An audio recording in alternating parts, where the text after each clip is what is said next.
Hello, I'm Dr. Vaishali Giri. I'm working as a IVF specialist and cosmetic gynecologist in Sahyadri Hospital, Hadapsar, Pune. Today we'll like to talk about a very important topic, that is DFI. तो पहले ये जानते हैं कि DFI मतलब क्या और ये क्यों किया जाता है। DFI का लॉन्ग फॉर्म है DNA fragmentation index.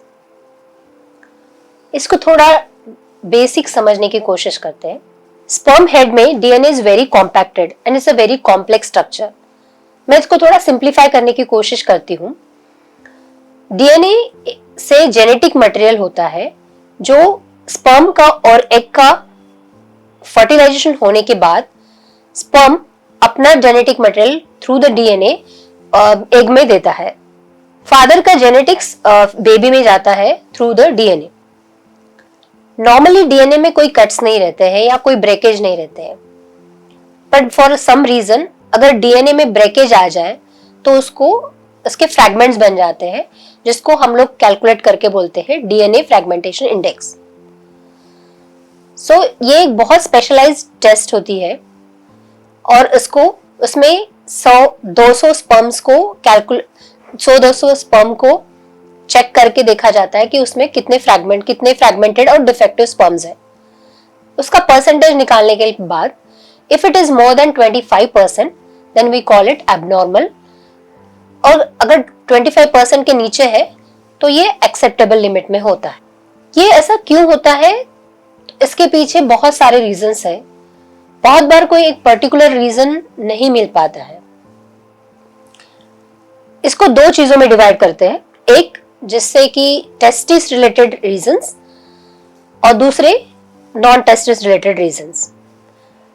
Testis related जिसमें स्पर्म जहां से प्रोड्यूस होते हैं, जहां पे स्पर्म तैयार होते हैं, अगर उसमें कुछ डिफेक्ट आ जाए, या वेरिकोसील जिससे कि टेस्टिस के आजू बाजू का टेम्परेचर अफेक्ट हो जाए, तो ये स्पर्म का डीएनए फ्रैगमेंटेशन इंडेक्स बढ़ जाता है। सेकेंड चीज है जिसमें हम लोग बोलते हैं लाइफस्टाइल फैक्टर्स, जिसमें सबसे इंपॉर्टेंट है स्मोकिंग। स्मोकिंग हर पैरामीटर को अफेक्ट कर सकता है सीमेन के, तो ये बहुत इंपॉर्टेंट है कि स्मोकिंग को स्टॉप किया जाए अगर डीएनए फ्रैगमेंटेशन इंडेक्स हाई है तो। फिर अल्कोहल, अगर आप सोशल ड्रिंकिंग करते हैं तो शायद इतना फर्क ना पड़े, but if you are drinking on regular basis then definitely it's going to affect the sperm parameters and DFI. Then weight. Overweight patients may we usually suggest to have a balanced diet and lose some weight. If you are taking any particular treatment like cancer treatment or some hormonal treatment, that can also affect your DNA fragmentation index.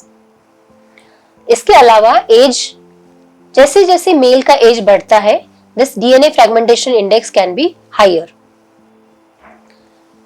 Now we know what are the reasons, so we understand why we advise to do for this test. मतलब कौन से patients में ये test करना जरूरी है। जब हमें पता चलता है कि पेशेंट के सारे पैरामीटर्स नॉर्मल है ऑफ बोथ द पार्टनर्स और प्रेगनेंसी नहीं रुक रही है, तो then we might ask you to go for DNA fragmentation index.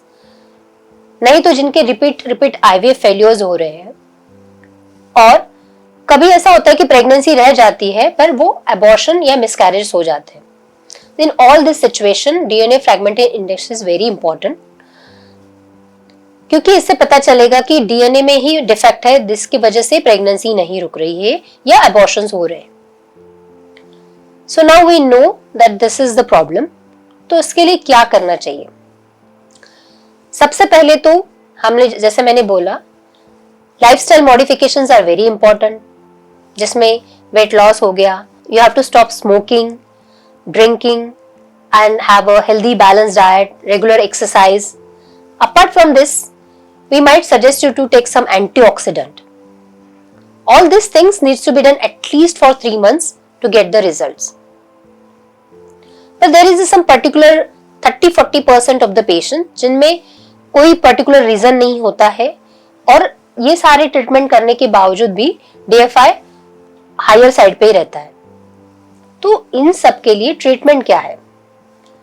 उस केसेस में we might suggest you to go for ICSI।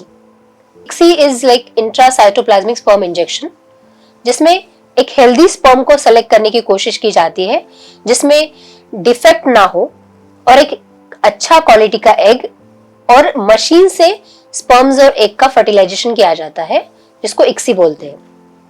सो बहुत बार ये वाले ट्रीटमेंट से प्रेगनेंसी रहने में हेल्प होती है।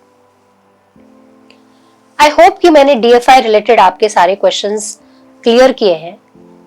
इसके अलावा आपके और भी कोई क्वेश्चंस है तो you can put up in a comment box और you can come to the hospital and visit us. Thank you.